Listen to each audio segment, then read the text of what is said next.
मध्ये तुमचं सगळ्यांचं खूप खूप स्वागत आहे. नवीन दिवसाची नवीन सुरुवात. तर प्रत्येक दिवस आपल्यासाठी नवीनच असतो आणि त्या आपल्याला असं वाटत असं प्रत्येक दिवशी आपण काहीतरी वेगळं करावं. आणि आज म्हणजे आमचे पती परमेश्वर गेलेले तर परवा परवा कामाला गेलेले तर म्हणजे कसं कधी कधी ना ते सुट्ट्या मारतात ते ओव्हर टाईम करून भरून काढत असते तर ते परवा कामाला गेले तर परवाची ड्युटी कालचे म्हणजे ओव्हर टाईम केला आणि आजची ड्युटी त्यांची करून उद्याच्याला घरी येणार. तर आता माझं बघा सगळे कामं झालेले आहेत तर पुरं शाळेत वगैरे गेले तर. आणि माझं आहे ना तुम्हाला आज मला एक सांगायचं आहे. माझ्या व्हिडिओला जास्त क्लिअरिटी काय येत नाही कारण की माझा मोबाईल एकदम क्लिअरिटी भरपूर चांगली व्यवस्थित आहे माझ्या मोबाईलने. आमच्या भाऊनी मला आहे ना मोबाईल फक्त व्हिडिओ बनवण्यासाठीच घेऊन दिलेला. माझ्या बायकोला आवड आहे. माझ्या बायको म्हणजे आवड आहे तर तिची मी इच्छा कशाला मारायची मन कशाला मारायचं तर माझ्या नवऱ्याने मला ना एकदम क्लिअरिटीचा मोबाईल घेऊन दिला. फक्त क्लिअरिटी बघून माझ्या नवऱ्याने मोबाईल बघितलेला. त्याची प्राईस वगैरे काहीच बघितलेलं नव्हती. आणि तसं तर माझ्या घरात ना पूर्ण सगळीकडून अंधारच आहे. आता सध्याला ना ऊन तर काय पडत नाही आणि पावसाळा असल्यामुळं सगळं झाकून राहतं ना त्याच्यामुळे ना पूर्ण अंधार असतो आणि त्याच्यामुळे मग मला लाईटी लावून व्हिडिओ बनवावा लागतो. आता हे बेडरूममध्ये बघा किती अंधार दिसतोय आहे का नाही. म्हणजे पूर्ण असं अंधारच वाटतं की खिडकी उघडी असून सुद्धा अंधार वाटतो. आणि त्या दिवशी तुम्हाला काही ढिगारा दाखवलेला उचलून टाकला मी तर सगळे कपाटात कपडे कोंबून टाकले तर मला आता ना थोडीशी साफसफाई करायची आहे. पडदे वगैरे सगळे घाण झाले तर मला धायचे तर सगळे. पण पोरांना ना वर जेवण म्हणजे डबा वगैरे बनवून दिला तर हॉलमध्ये बघा असा एवढा प्रकारचे उजेड पडतो. मी खिडकी खोलत नाही कारण की पलीकडल्या साईडला ना एवढी घाण झाली ना तिकडल्या साईडला अशी कचरा वगैरे असं चेंबरचं पाणी वगैरे बाहेर येतं ना तर वास वगैरे येतो त्याच्यामुळे मी खिडकीच उघडत नाहीये. तर मी ना असं रील वगैरे बनवायची असेल ना तर मी इथं बसत असते बरं का. इथं बसते आणि इथं मोबाईल ठेवत असते इथं हो का. इथं मोबाईल ठेवत असते आणि इथं बसून अशी रील बनवत असते. म्हणजे सॉन्ग इंस्टाग्रामला टाकायला म्हणा रील अशी गाण्याची रील वगैरे बनवायची असेल तर मला. आणि किचनमध्ये ना तुम्हाला सांगते किचनमध्ये ना हिथं ठेवत असते. हे डबा आता इथं डबा ठेवलेला आहे नाही तर ह्याला टिकून असे ह्याला टिकून ठेवत असते मोबाईल आणि व्हिडिओ बनवत असते रील बनवत असते इथं स्वयंपाक करता करता. आता सध्याला आहे ना मला कचरा म्हणजे भांडे वगैरे घासायचे तर भांडे तर थोडेसे कचरा टाकून यायचं आहे. आणि गॅस वगैरे सगळे स्वयंपाक झाल्याबरोबर पुसून घेत असते. मला ना बिलकुल आवडत नाही. स्वयंपाक झाल्या पहिलं मी गॅस वगैरे पुसून घेत असते. तर सध्याला मला भांडे वगैरे घासायचे तर आंघोळ करायची. पोराला शाळेत लावलं आणि ना मी चहा पितच नाही कारण की माझं वजन जास्तच वाढायला लागले. त्याच्यामुळे मी चहा प्यायचं सोडून गेले. जवळ 15 दिवस झाले. बिचाऱ्यांचा धंदा येते पंप वाजवतो इडलीवाला रोज येतो सकाळी 8-9 वाजता येत असतो रोज 9-10 वाजेपर्यंत येतो. तर मी केली आज टमाट्याची चटणी केली आणि चपात्याला पीठ थोडंच होतं कारण की मला काल दळायचं दळ चिटकीत माझ्यावरतीच आहे तर दळायचं दळ ध्यानच नाही राहिलं. आणि पूजा वगैरे करायची घरं वगैरे झाडून धुडून काढायचे सगळं करायची साफसफाई मला अजून गॅस वाटा अजून साफ करायचं राहिला याच्यावर सगळ्या राळा बाजूला काढते. भांडे वगैरे घासले का सगळं क्लीन होतं. तर अगोदर मी झाडून काढते. झाडू वगैरे करायचं आंघोळ्या करायची आणि पहिली पूजा करायची. मी आंघोळ केली का पहिले मला पूजा लागते. पूजा वगैरे झाली ना मग नंतर बाकीचे कामं करते.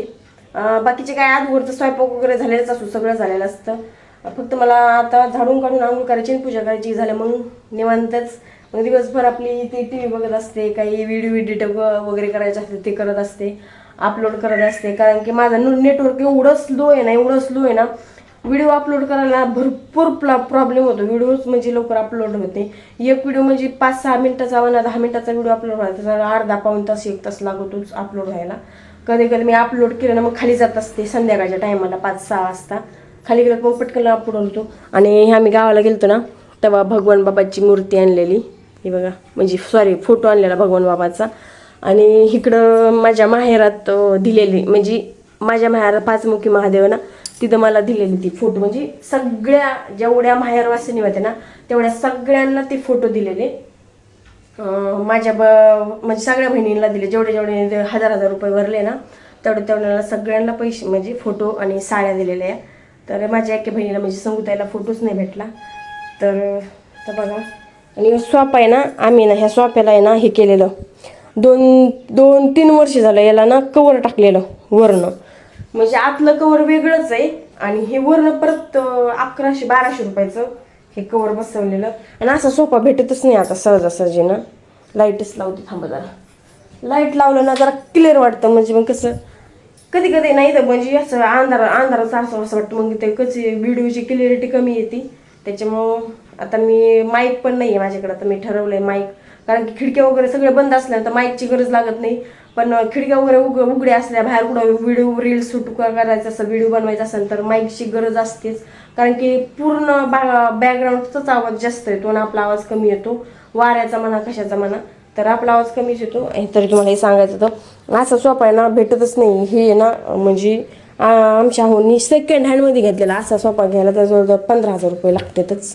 आणि एवढं मजबूत आहे ना ह्याचं लोखंड, एकदम वजनदार एकदम असं. म्हणजे सेकंड हँड म्हणजे नवीनच विकलेला त्या लोकांनी, म्हणजे जे सेकंड हँडचे दुकान असतात ना, कूलर, सोफा, AC वगैरे सगळं असतं तिथं, कपाटं वगैरे सेकंड हँड त्या दुकानातून ह्यांनी घेतलेला. तेव्हा म्हणजे MCB नाही का, ते सॉरी BMC असे रस्त्याच्या कडेला दुकानं ठेवत नाही, तोडून टाकते. त्यांनी इमर्जन्सीला असेच विकून टाकलेले पटकन. ते असं घेऊन आलेले. याला 5-6 वर्ष 6-7 वर्ष झालं या सोफा घेऊन, 6-6.5 वर्ष झालं. आतून कवर वेगळंच आहे, पण आम्ही ते आतलं खराब झालं म्हणून वरनं दुसरं कवर टाकलं त्याला 1200 रुपयाचं. तर हे बी जरासं खराबच झालंय, बघू आता चेंज करू. त्याला आता बाकीचे कामं करते मी, आंघोळ वगैरे करते, देवबत्ती करते, पूजापाठ करते. पोरं आले ना मग तुम्हाला व्हिडिओ दाखवते. आमच्या पोरांची मस्ती तुम्हाला आज दाखवतेच, कसा तमाशा. गुपचूप शूट करते कधी कधी ना, अशी मस्ती करतात ना. मग त्यांचा बाप ना व्हिडिओ बघून लय चिडीला जात असते, तर त्यांचा शूट करून ठेवते. आज लय मस्ती करत असते, लय मस्ती. व्हिडिओ चालू केला का शांत होते, ते एकदम शांत वातावरण असतं त्यांचं. तर चला आता आंघोळ वगैरे करते. बोलून तोंड कोरडं पडतं माझं, जास्त नाही बोलता म्हणजे दम लागतो मला. इथपर्यंत सगळा घसा दुखतोय आधीच माझा, काय झालंय काय माहिती. तर आता सध्याला पाऊस आमच्याकडचा उघडलेला आहे, पाऊस वगैरे नाहीये. तर चला आंघोळ वगैरे करते, पूजा वगैरे करते, भेटूया थोड्या वेळा. मंडळी आता माझी आंघोळ वगैरे झाली, सगळं कामं झालं, देवपूजा वगैरे झाली आणि जेवण वगैरे सगळं ओके मध्ये झालंय. आणि हे बघा आमचे नमुने शाळेतून आले. तर एक असा आडवा पडलाय, एक असा आडवा पडलाय, आणि एक तिथं शाळेच्या कपड्यावरच डायरेक्ट त्यांनी झोपूनच घेतलंय. लाईट गेली आता आमची, हे बघा डायरेक्टच केंद्रावरच गेला, म्हणजे टाय सुद्धा काढले नाही त्यांनी. विचार करायची गोष्ट आहे बघा तुम्ही. बघा हे बघा सगळं आवरलं होतं बरं का, मी सकाळी सगळं आवरलं होतं. हे सगळं आवरलं होतं. हे कपडे ना मी घड्या घालून ना, लईच राडा होतो म्हणून हे बास्केट ठेवले कपडे घड्या घालून, रोजचे घड्या घालून टाकायला. आणि ह्यो आलाय आणि शाळेच्या कपड्यावरच झोपलाय, म्हणजे इतकी त्याला झोपच कंट्रोल व्हायला, झोपच आवराना बिलकुल सुद्धा. आणि बघा कसा राडा घालून ठेवला इथं. बघा हो किती एक असा आडवा पडलाय, हे बघा येऊन आला झाला. मोबाईल बघून झालं, सगळं झालं. आणि मोबाईल दी म्हणलं तर लवकर मोबाईल हातातला सुटत नाही बरं का. याच्यानं सारखं चुरू बोलत आहे ना. हा बाय लय बोलत ना तू, अगं माझी बाय. आणि काय केलं बघा ना, त्याने माझी पॅन्ट घातली. बघा आईची पॅन्ट घातली. हे बघा बघ बघितलं कसं मस्ती करतो, बघितलं का मस्ती करतो, बघितलं नाही दिसत तुझी पॅन्ट का, बस नाही दिसत नाही लय मारे ना, बघितलं का असं येड्यावणी करते. बघितलं का झालायचा तमाशा चालू. बघा झालायचा तमाशा. हे लहानपणी इतकं शांत होतं ना, जसं मोठं होईल ना तसं ते डोक्यावर पडल्यासारखं. बघ हो मला म्हणतोय माझा व्हिडिओ काढू नको, डिलीट कर. मी का करू डिलीट? हा इतकी मस्तीखोर झालाय, मस्तीखोर. सर का आता मला झोपायचे, थोडं मला झोपायचंय. नाही अजिबात नाही, कुत्र्या का माझं नाही, अंग झाकलेलं आहे. माझी बोलू येतो, थुकतोय माझ्यावर थुकतोय ते. तू कम टेन्शन मध्ये आलाय? टेन्शन डिप्रेशन जाऊन झोप ना. मग रात्री झोप लागत नाही लागत. थोड्या वेळात झोपायचं. तू एकदा झोपला की एकदा 2 वाजता झोपलं ना, ते डायरेक्ट 5-6-7 वाजताच उठवतो. इतकं झोपतो, प्रमाणाच्या बाहेर झोपतो. जबाई जाऊन झोप लय मारीन. झोप नाही तर लय